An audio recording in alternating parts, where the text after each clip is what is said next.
श्रोता बंधु नमस्कार। बॉलीवुड स्वतंत्र कार्यक्रम छुट्टी दिन को आपण मानक स्वागत करुच्ची मु आरजे गायत्री। श्रोता बंधु छुट्टी दिन कथा मन को आसला माने समस्त मनरे आनंदर लहरी खेली जाए।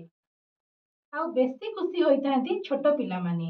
आउ छुट्टी दिन मानक भितर खरा दिन छुट्टी होउछि पिला मानकर सबठारु प्रिय, कारण यह बहुत लंबा छुट्टी होता है। तेबे पिला मानकर एही खरा दिन छुट्टी को आउ टिके मनोरंजन अवसर रे परिणत करिबा पई, आउ टिके शिक्षणीय अवसर रे परिणत करिबा पई रेडियो संपर्क प्रस्तुत करिछि एही स्वतंत्र कार्यक्रम छुट्टी दिन।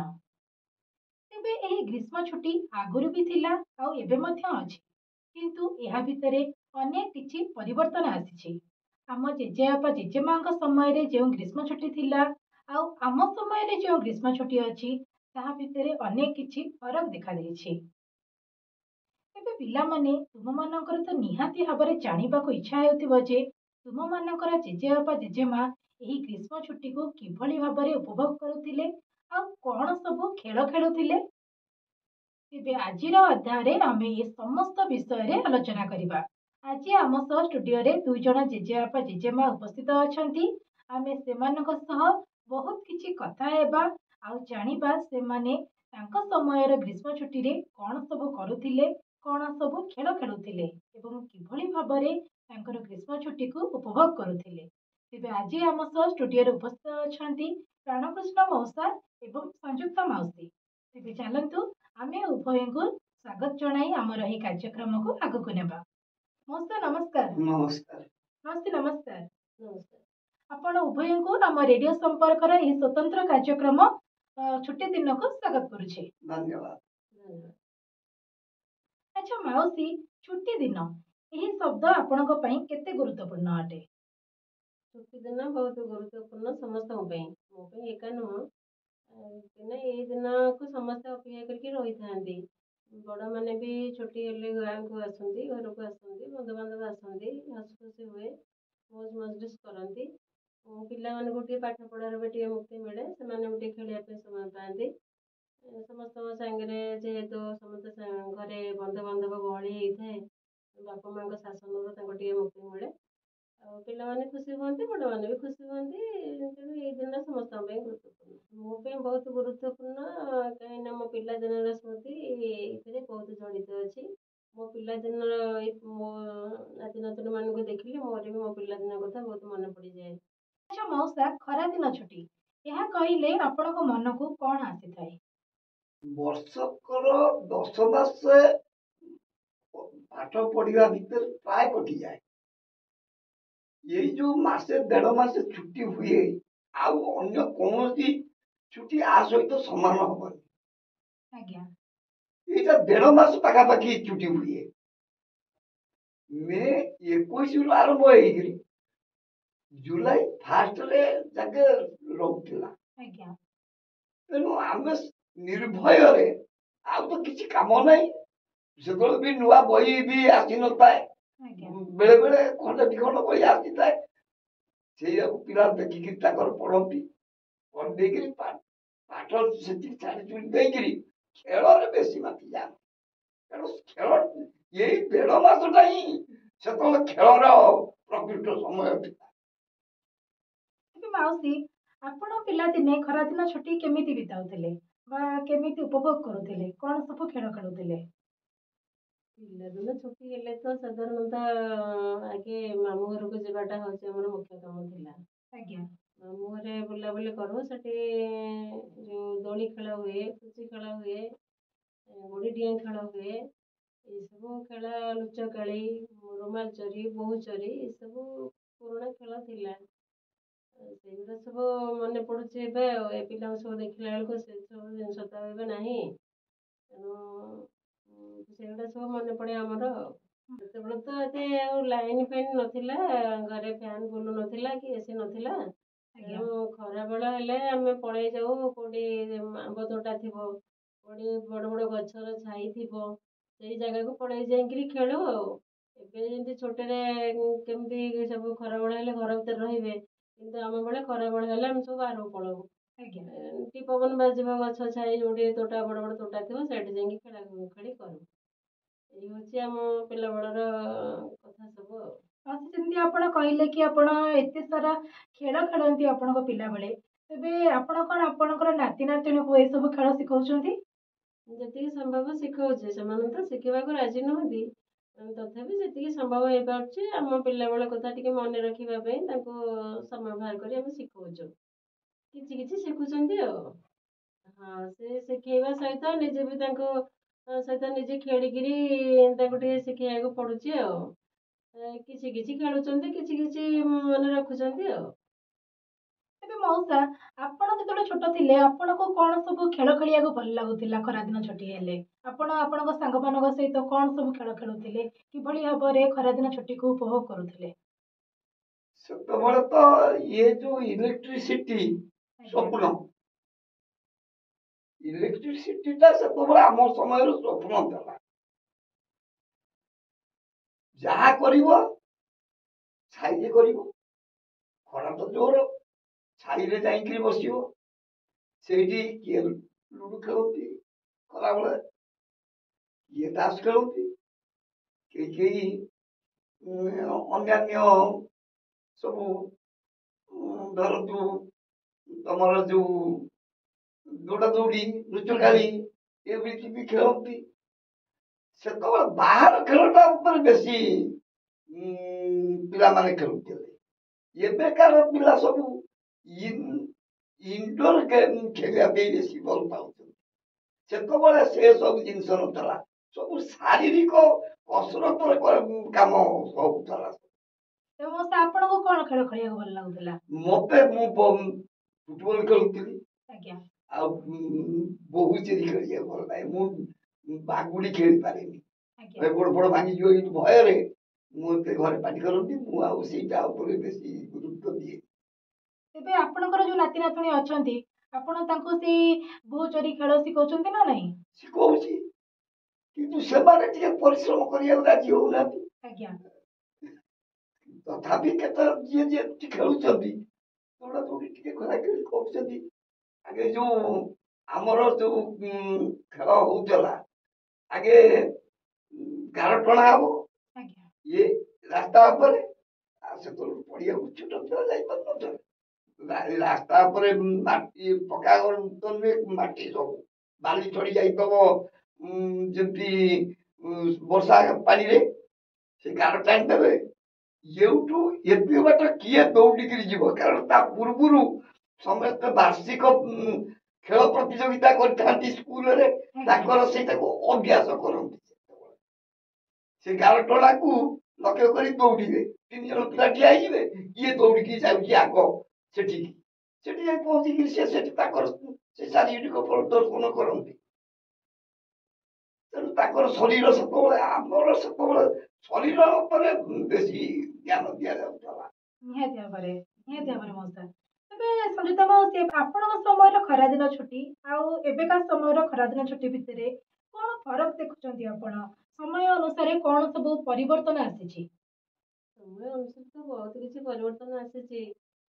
ସେତେବେଳେ ଆମ ବେଳର ଛୁଟିରେ ଆମେ ବାହାରେ ଖେଳିବାକୁ ଭଲ ପାଉଥିଲୁ, ବର୍ତ୍ତମାନେ ଛୁଟି ହେଲେ ପିଲାମାନେ ଘର ଭିତରେ ଏସି ଲଗେଇକିରି ରହିବା ପାଇଁ ଭଲ ପାଉଛନ୍ତି। ସେତେବେଳେ ଆମେ ଶାରୀରିକ ପରିଶ୍ରମ କରି ଖେଳୁଥିଲୁ, ଏଇଲେ ପିଲାମାନେ ଫୋନରେ ମୋବାଇଲରେ ସେମାନେ ଗେମ୍ ଖେଳୁଛନ୍ତି, ଟିଭି ଦେଖିବେ, ଆଉ ଏଗୁଡ଼ା ସବୁ ବହୁତ ଫରକ ଆସିଯାଇଛି। ଆଉ ସେତେବେଳେ ବେଳ ଏଲାକେ ଆଉ ନାହିଁ। ଏମାନେ ପିଲାମାନେ କେମିତି ସୂକ୍ଷ୍ମ ଉପାୟରେ ଖେଳି ପାରିବେ, ଦେହରୁ ଝାଳ ବୋହିବନି, ସେଇଟା ସେ ଚାହୁଁଛନ୍ତି। ଆଉ ଆମ ପିଲାବେଳେ ଆମେ ଛୁଟି ହେଲେ ଖରାଦିନେ ମାମୁଁ ଘରକୁ ଯାଉଥିଲୁ, ଏବେ ଆଉ ସେ ଜିନିଷ ଦେଖିବାକୁ ସ୍ୱପ୍ନ। ବର୍ତ୍ତମାନ ତ ବାପା ମା ମାନେ ସବୁ ବହୁତ ଶିକ୍ଷିତ ହେଇଗଲେ, ସେମାନେ ତ ଫୋନ ନିଜେ ହିଁ ବାପା ମା ମାନେ ହିଁ ଫୋନ ଗୋଟେ ଗୋଟେ ଧରି ବସୁଛନ୍ତି, ପିଲାଙ୍କୁ ଗୋଟେ ଗୋଟେ ଫୋନ ଦେଇ ଦଉଛନ୍ତି, କାହିଁକିନା ତାଙ୍କୁ ସମୟ, ପିଲାମାନଙ୍କ ପାଇଁ ସମୟ ଦେବାକୁ ବାପା ମାଙ୍କ ପାଖରେ ସମୟ ନାହିଁ। ସମସ୍ତେ ରୋଜଗାରକ୍ଷମ, ଆମ ବେଳେ ତ ସେତିକି ନଥିଲା। ଏବେ ଆଉ ସେସବୁ ନାହିଁ। ପିଲାମାନଙ୍କୁ ଦରକାର ପଡ଼ିଲେ ପିଲାମାନଙ୍କର ଯତ୍ନ ନେବା ପାଇଁ କେୟାରଟେକର ରଖି ଦଉଛନ୍ତି, ନହେଲେ ବୋର୍ଡିଂ ସ୍କୁଲରେ ଛାଡ଼ି ଦଉଛନ୍ତି। ବହୁତ କିଛି ପ୍ରଭାବ ପକେଇଛି। ଆମ ବେଳ ଭିତରେ ବହୁତ କିଛି ଫରକ ଦେଖିବାକୁ ମିଳୁଛି। ଆମ ବେଳେ ଆମେ ଯୋଉ ସବୁ ବଡ଼ ବଡ଼ ଗଛ ଛାଇରେ ଯାଇ ବସି ସମୟ ବିତାଉଥିଲୁ, ଏବେ ତ ଗଛ ହିଁ ଆଉ ନାହିଁ। ଗଛ ନଥିବାରୁ ଖରା ତ ପ୍ରବଳ ହେଲାଣି, ଗଛ ଛାଇ କୋଉଠୁ ମିଳିବ, ଗଛ ତ ନାହିଁ, ଛାଇ କୋଉଠୁ ଆସିବ। ତେଣୁ ସମସ୍ତେ ଘର ଭିତରେ, ବର୍ତ୍ତମାନ ପିଲାମାନେ ଘର ଭିତରେ ହିଁ ସମୟ କାଟୁଛନ୍ତି, ବାଧ୍ୟ ବି ହଉଛନ୍ତି କାଟିବା ପାଇଁ, କାହିଁକିନା ବାହାରକୁ ବାହାରିବା ଭଳି ପରିବେଶ ବି କିଛି ନାହିଁ ବର୍ତ୍ତମାନ ଆଉ। ନିହାତି ଭାବରେ। ଏବେ ପ୍ରାଣକୃଷ୍ଣ ମଉସା, ସଂଯୁକ୍ତା ମାଉସୀ ଯେମିତି କହିଲେ କି ପିଲାମାନେ ଏବେ ବାହାରେ ଖେଳିବା ଅପେକ୍ଷା ଘରେ ଟିଭି ମୋବାଇଲ ଫୋନ ଦେଖିବାରେ ବ୍ୟସ୍ତ ରହୁଛନ୍ତି। ଆଉ ନିହାତି ଭାବରେ ବି, କାରଣ ଛୁଟି ଦିନ ହେଲା ମାନେ ଆଗରୁ ଆପଣମାନେ ସାଙ୍ଗସାଥୀଙ୍କ ସହ ବିତାଉଥିଲେ, କିନ୍ତୁ ପିଲାମାନେ ଟିଭି ମୋବାଇଲ ଉପରେ ବେଶୀ ନିର୍ଭର ରହୁଛନ୍ତି। ତେବେ ଆପଣଙ୍କୁ କଣ ଲାଗୁଛି ଛୁଟି ଦିନକୁ ଉପଭୋଗ କରିବାରେ ଏହି ଟିଭି ମୋବାଇଲ ଏବଂ ଟେକ୍ନୋଲୋଜିର ପ୍ରଭାବ ପିଲାମାନଙ୍କ ଉପରେ ଏବଂ ଏହି ଗ୍ରୀଷ୍ମ ଛୁଟି ଉପରେ କେତେ ପକାଉଛି? ଭାବ ତ ପଡିବ।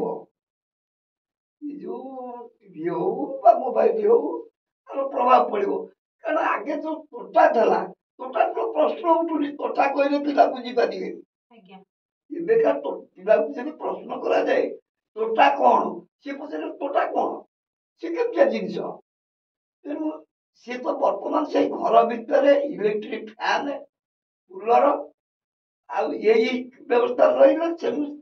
ସେଇ ଘର ଭିତରେ ହିଁ ତାଙ୍କୁ ଭଲ ଲାଗିବ। ତେଣୁ ସେଇଥିରେ ସେମାନେ ଖେଳୁଛନ୍ତି। ମୋବାଇଲ କି ଚିପନ୍ତୁ, ଯୋଉ ପ୍ରକାର ସଙ୍ଗୀତ ଚିପନ୍ତୁ କି ତମର ଖେଳ ଟିପନ୍ତୁ, ସେଇଥିରେ ହିଁ ତାଙ୍କର ସମୟ ପଳେଇ ଯାଉଛି। ହଁ, ଯେତେବେଳେ ପିଲା ଆମ ବେଳେ ଥିଲେ, ସେତେବେଳେ ତ ଇଏ ଜିନିଷ ନଥିଲା। ଆଜ୍ଞା ସେତେବେଳେ ରେଡିଓ ହଉଛି ମୁଖ୍ୟ ହେଲା। ସେତେବେଳେ ରେଡିଓ ଗାଁରେ ଗୋଟେ ଦିଟା ପିଲା ଏମିତି ଥିଲା, ଆଉ ଅନ୍ୟ କିଛି ଜିନିଷ ନଥିଲା। ଟିଭିର ପ୍ରଶ୍ନ ନାହିଁ କି ମୋବାଇଲର ପ୍ରଶ୍ନ ନାହିଁ। ଆଜ୍ଞା ସେତେବେଳେ ମା କଣ କରୁଥିଲା, ପିଲାକୁ ତ ଏଇନାକେ ମା ଖାଇବାକୁ ଯଦି ପିଲା ଅଝଟ କରୁଛି, ଲଗେଇ ଦଉଛି ଏ ହନୁମାନ ଯୋଉଟା ନାଚୁଛି ସେଇଟା ଲଗେଇ ଦଉଛି, ସେଠୁ ତାକୁ ଦେଖୁଛି ପିଲା ଖାଉଛି, ମୋବାଇଲ ଦେଖିକି ଖାଉଛି। ସେତେବେଳେ କଣ କରୁଥିଲେ ନା, ମା ତ ଆଉ ଏ ଜିନିଷ କିଛି ନଥିଲା। ସେ କଣ କରେ ନା, ସନ୍ଧ୍ୟା ସମୟଟାରେ 8ଟା ବେଳକୁ ପିଲା ଖାଇବ। ସେତେବେଳେ ଯଦି ଜହ୍ନ ଉଠିଥିବ, ଆଜ୍ଞା ପୂର୍ଣ୍ଣିମା ସମୟ ହେଇଥିବ, ଶୁକ୍ଳ ପକ୍ଷ ହେଇଥିବ, ମା ନେଇଯିବ ଅଦା। ଘର ଭିତରେ ତ ଫ୍ୟାନ ନାହିଁ କି ଗରମ ଲାଗୁଛି, ଆଜ୍ଞା ମାକୁ ବି ଭଲ ଲାଗିବ, ପୁଅକୁ ବି ପିଲାକୁ ବି ଭଲ ଲାଗିବ। ତେଣୁ ସେ କଣ କରିବ, ଆକାଶରେ ଦେଖିବ, ଯଦି ଜହ୍ନ ଯୋଉ କୁଆଡେ ଦବ, ଦେଖିଲୁ ବାପା ଏଇଟା କଣ, ଦେଖିଲୁ ମା ଏଇଟା କଣ। ସେଠୁ ପିଲା ବି ଖୁସି, ମା ବି ଖୁସି, ତବେ ଏଇ ଦେଖେ ଇଏ କେମିତିଆ ଜହ୍ନ, ରୂପା ଥାଳି ତାକୁ କହୁଥିଲେ ଆଗେ। ଆଜ୍ଞା ଜହ୍ନଟାକୁ ରୂପା ଥାଳି ବୋଲିକିରି କହୁଥିଲେ। ସେତେବେଳେ ପିଲା ତାକୁ ଦେଖିକିରି ସେଇ ସମୟରେ ତା ମା ତାକୁ ଖାଇବାକୁ ଦେଇଦିଏ। ସେଇ ଦେଖା ଭିତରେ ତାର ଖାଇବା ହେଇଯାଏ। ଏବେ ତ ସେ ସମୟ ପଳେଇ ଯାଇଛି। ଆଜ୍ଞା ଏଇନା ଟେକ୍ନୋଲୋଜି ସମୟ। ଟେକ୍ନୋଲୋଜି ପ୍ରଭାବ ନିଶ୍ଚିତ ପିଲାଙ୍କ ଉପରେ ପଡିଛି, ଆଉ ପିଲା ବି ସେଇଥିରେ ଅଭ୍ୟସ୍ତ ହେଇଗଲେ। ନିହାତି ଭାବରେ ତେଣୁ ସେମାନେ କଣ କରୁଛନ୍ତି ନା, ଆଉ ଅନ୍ୟ ଜିନିଷ ଉପରେ କିଛି ନାହିଁ, ସେଇ ମୋବାଇଲ, ସେଇ ଟିଭି, ସେଇଆକୁ ଦେଖିବେ, ତାଙ୍କର ଅନ୍ୟାନ୍ୟ କାର୍ଯ୍ୟ କରିବେ। ସେଥିରେ ତାକୁ ଭଲ ଲାଗୁଛି ଯୋଉଟାକ, ସେ ସେଇଟା ଚାଲିଛନ୍ତି। ନିହାତି ଭାବରେ ମଉସା, ଟେକ୍ନୋଲୋଜିର ପ୍ରଭାବ ତ ପିଲାମାନଙ୍କ ଉପରେ ବହୁତ ପଡିଛି। ତେବେ ସଂଯୁକ୍ତା ମାଉସୀ, ଆପଣ କଣ ଲାଗୁଛି ସାମାଜିକ ପରିବର୍ତ୍ତନ ଖରାଦିନ ଛୁଟିର ପରମ୍ପରାକୁ କେତେ ମାତ୍ରାରେ ପ୍ରଭାବିତ କରିଛି?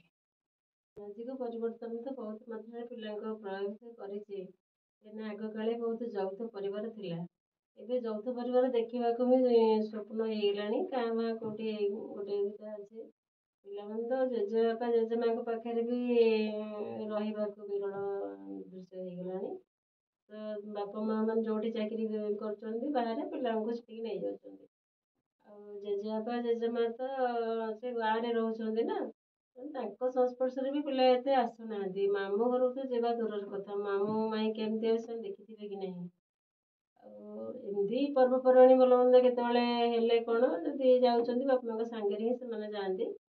ଆଉ କଣ ଆଉ ଅଧିକା କହିବି, ବର୍ତ୍ତମାନ ତ ବହୁତ କିଛି ପରିବର୍ତ୍ତନ ହେଇଗଲାଣି ଯୁଗ। ତେଣୁ ସାମାଜିକ ପରିବର୍ତ୍ତନ ସେଇ ଅନୁସାରେ ହବ, ସେଇ ପରିବର୍ତ୍ତନ ଅନୁସାରେ ପିଲା ହିଁ ପରିବର୍ତ୍ତନ ହବାକୁ ବାଧ୍ୟ ହଉଛନ୍ତି। କାହିଁକିନା ପରିବେଶ ହିଁ ସେଇଆ ହେଇଯାଇଛି ବର୍ତ୍ତମାନ। ଯଦି ଗୋଟେ ପିଲା କୌଣସି ବାପା ମା ବି ଖୁସିରେ କି ନିର୍ଦ୍ଦ୍ୱନ୍ଦରେ ବାହାରକୁ ଛାଡି ପାରୁନାହାନ୍ତି, ସେ ପୁଅ ହଉ କି ଝିଅ ହଉ। ସମସ୍ତଙ୍କ ଜୀବନ ପ୍ରତି ବିପଦ। ତେଣୁ ଏକୁଟିଆ କୋଉଠି ଛାଡ଼ି ପାରୁନାହାନ୍ତି। ଆଗେ ଥିଲା କ'ଣ, ଆମେ ରାତି ଅଧ ହେଲେ ବି ବାପା ମାଙ୍କର ଚିନ୍ତା ନଥିଲା, ଆମେ ନିର୍ଦ୍ଦ୍ୱନ୍ଦରେ ଆସି ଘରେ ପହଞ୍ଚି ପାରୁଥିଲୁ। ସାହି ପଡ଼ିଶାରେ ଏତେ ସୁନ୍ଦର ଥିଲା ସମ୍ପର୍କ ଯେ ସେମାନେ ସାହି ପଡ଼ିଶା ପିଲାକୁ ନିଜ ପିଲା ବୋଲି ଭାବୁଥିଲେ, ଆଉ ଆଣିକି ଘରେ ଛାଡ଼ିକିରି ବି ଯାଉଥିଲେ। ଏବେ କିନ୍ତୁ ଆବାଳ ବୃଦ୍ଧ ବନିତା କେହି ବି ନିରାପଦ ନୁହନ୍ତି। ତେଣୁ ଡରୁଛନ୍ତି ବାପା ମା ପିଲାକୁ ଛାଡ଼ିବା ପାଇଁ, ସେ ଛୋଟ ଛୁଆଟେ ହଉ କି ବଡ଼ ବି ହଉ, ସମସ୍ତଙ୍କ ଜୀବନ ପ୍ରତି ବିପଦ। ତେଣୁ ସାମାଜିକ ପରିବର୍ତ୍ତନ ଅଟୋମେଟିକ୍ ହବ, ପ୍ରଭାବ ହିଁ ପକେଇବ ଆଉ। ନିହାତି ଭାବରେ। ତେବେ ପ୍ରାଣକୃଷ୍ଣ ମଉସା, ଆପଣ ଏ ବିଷୟରେ କ'ଣ କହିବାକୁ ଚାହିଁବେ? ସାମାଜିକ ପରିବର୍ତ୍ତନ ଖରାଦିନ ଛୁଟିକୁ କେତେ ପ୍ରଭାବିତ କରିଛି? ସାମାଜିକ ପରିବର୍ତ୍ତନ ବହୁତ ବଦଳି ଦେଇଛି। ସାମାଜିକ ପରିବର୍ତ୍ତନ ଘଟିଛି, ଆଜ୍ଞା କିନ୍ତୁ ଆଗ ଯୋଉ ସାମାଜିକ ଏବେ ଆଉ ଦେଖିବାକୁ ମିଳୁନି। ସମ୍ପର୍କଟା କମି ଯାଇଛି, ସମଗ୍ରତା କମିଛି। ସେତେବେଳେ ଜେଜେବାପା ଜେଜେମା ଆଉ ବାପା ବୋଉ ଆଉ ପରିବାରର ଅନ୍ୟାନ୍ୟ ମାନଙ୍କ ସହିତ ଯୋଉ ସୁସମ୍ପର୍କଟା ଥିଲା, ସେ ସମ୍ପର୍କ ଆଉ ନାହିଁ। ଏବେ ସବୁ ଅଲଗା ହେଇଗଲାଣି। ପିଲା, ମୋ ପିଲା ତା ପିଲା ଆ ପିଲା, ଏଇ କଥା ଏଇନା ଚିନ୍ତା ହଉ। ସେତେବେଳେ ଯୋଉଟାକୁ କହିଲେ, ତମ ମାଉସୀ କହିଲେ ଯେ ସେତେବେଳେ ପଦାରେ ଯଦି ରାତି ହେଇଯାଉଥିଲା, ସେମାନେ ଆଣିକିରି ଘରେ ଛାଡ଼ି ଦେଇ ଯାଉଥିଲେ। ଏଇଟା ସବୁଆଡେ ଥିଲା। ଆମେ ବି ଅନୁଭବ କରିଛୁ। ଆମେ ସବୁ ବଜାରକୁ ଯାଉ, ବଜାରରୁ ଫେରିଲା ବେଳେ ଡର ମାଡେ ରାତିରେ ଆସିଲା ବେଳକୁ, ଏଇ ସଡ଼କରୁ ଘରକୁ ଗାଁ କେତେ ବାଟ। ସେତେବେଳେ ସେ ମଳିକ ସାହିରେ ସେଇ ବାଟ ଆଗେ ଆସୁଥିଲୁ। ସେମାନେ କହିଲେ, ଆରେ କୁଆଡେ ଯାଇଥିଲୁ? ନା ବଜାର ଯାଇଥିଲୁ, ଆମର ଡର ମାଡୁଛୁ, ଆମେ ଯାଇପାରୁନୁ। ନା, ଆରେ ଡର କଣ ମାଡୁଛି, ଯାଉନୁ? ନା ନାଇଁ ନାଇଁ, ମତେ ଡର ମାଡୁଛି, ତମେ ଟିକେ ଠିଆ ହେଲ ବାଟରେ। ସିଏ ଆସିକିରି ଆମ ଘରେ କହିଦେଇ ଯିବେ, ଏଇ ନାଇଁ ଖୁଡି, ଏଇ ତମ ପୁଅକୁ ଆଉ ନିଅ। ସେ ଡରିକିରି ଆସୁନଥିଲା, ଆମେ ଘରେ ଆଣିକି ଛାଡ଼ି ଦେଇ ଯାଉଛୁ। ତେଣୁ ରଜ ସମୟରେ ପିଲାମାନେ, ଝିଅ ପିଲାମାନେ ଆଗେ ତଳେ ଚାଲୁନଥିଲେ। ସେମାନେ ଗୋଟେ ଗୁଆ ଖୋଳରେ, ସେତେବେଳେ ତ ଚପଲ ଯଦିଓ ବ୍ୟବହାର ହଉଥିଲା, କିନ୍ତୁ ଏତେ ଚପଲର ପ୍ରଭାବ ନଥିଲା ଆମ ବେଳେ। ସେ ପିଲା ସବୁ ଗୁଆ ଖୋଳାରେ ଗୋଡ଼ ଥୋଇକିରି ଝୁଲାଣି ଖେଳନ୍ତି। ଝୁଲାଣି ଖେଳନ୍ତି, ତଳକୁ ଓହ୍ଲେଇଲା ବେଳକୁ ତାକୁ ହଇରାଣ କରନ୍ତୁ। ଆମେ ବି ହଇରାଣ କରୁଛୁ। ଝିଅ ପିଲା ଚଢିଦେବେ, ଆମେ ଝୁଲଣି ଟାଙ୍କି ଦବୁ, ତା ଦୌଡ଼ି ଗୁଆ କୋଳ ଥୋଇଦବ, ତା ଇଏ କରୁ। ସେଠୁ ସେ ମୁଁ ମରିଯିବି ମରିଯିବି, ମତେ ଟିକେ ଚପଲ ପାଖକୁ ନେ। ସେଠୁ ତାକୁ ଚପଲ ପାଖରେ ନେଇକିରି ସେ ଯୋଉ ସ୍ନେହ, ଯୋଉ ଶ୍ରଦ୍ଧା ଏବେ ପ୍ରାୟ ଦେଖିବାକୁ ମିଳୁନି। ଆଉ ସେତେବେଳେ ଗାଁରେ ରଜ ସମୟରେ, ରଜ ଆସିବ, ଲୋକ ଗୀତ ସବୁ ବିଷୟରେ, ଡ୍ରାମା, ଏ ଯୋଉ ଯାତ୍ରା ଡ୍ରାମା ଆଉ ପୂଜା ଇତ୍ୟାଦି, ଯୋଉ ତମର ଯୋଉ ଘୋଡ଼ା ନାଚ ଫୋଡ଼ା ନାଚ, ଇଏ ସବୁ ସେତେବେଳେ ହଉଥିଲା। ସେତେବେଳେ କମ ପଇସାରେ ହେଇଯାଉଥିଲା। ଲୋକେ ଗଦା ହେଇ ପଡୁଥିଲେ ରାତିରେ, ରାତି 12ଟା 1ଟା ଯାକେ ଲୋକ ବସିକିରି ଦେଖୁଥିଲେ। ଆଉ ତ ଅନ୍ୟାନ୍ୟ ଦଶକାଠିଆ ବୁଡିଗଲାଣି ପ୍ରାୟ। ଆଉ ଏମିତି ହେଇକିରି ଲୋକମାନଙ୍କ ଭିତରେ ଗୋଟେ ମାନସିକ ସ୍ତରରେ ଯୋଉ ପୂର୍ବ ସମାଜ ପୁରା ବଦଳିଗଲାଣି। ସନ୍ଧ୍ୟା ହେଲେ এইটা যে আজির নୁହେଁ, ସେଟା ଆମ କାଳରୁ। ଛୋଟ ଛୁଆ ଯେତେବେଳେ, ସେତେବେଳେ ପାଠ ପଢା ନଥାଏ, ରଜ ସମୟ, ବସିଯିବେ ଘେରିକିରି, ଚାରିପାଖ ଯାକ ବସିଯିବେ।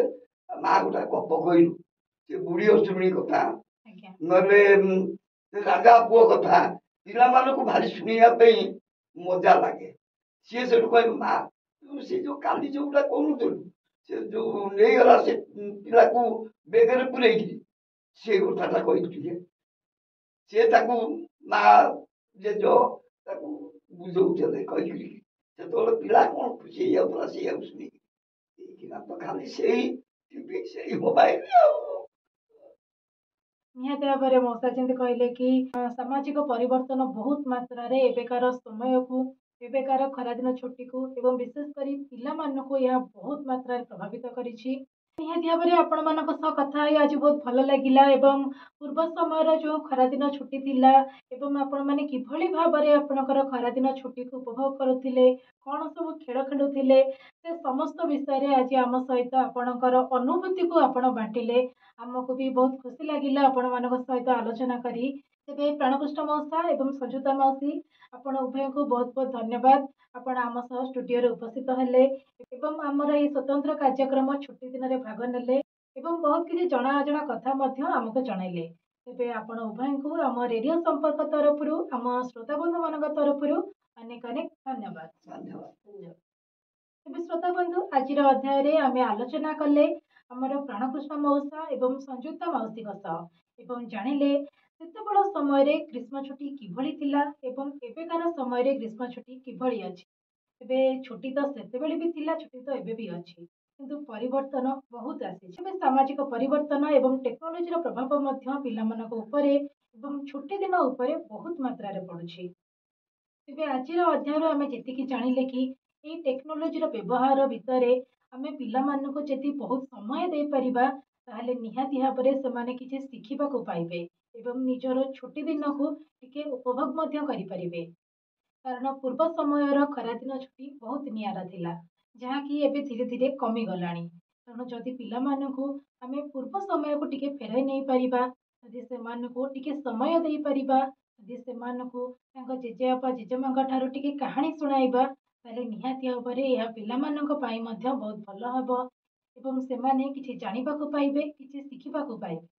ତେବେ ଶ୍ରୋତାବନ୍ଧୁ, ଆଜି ତ ସମୟ ହୋଇଗଲାଣି, ଆମ ଛୁଟି ଦିନର ଏଇ ଅଧ୍ୟାୟକୁ ଏଇଠାରେ ରଖୁଛୁ। ତେବେ ଆଜି ପାଇଁ ବିଦାୟ ଦିଅନ୍ତୁ, ରହୁଛି, ନମସ୍କାର।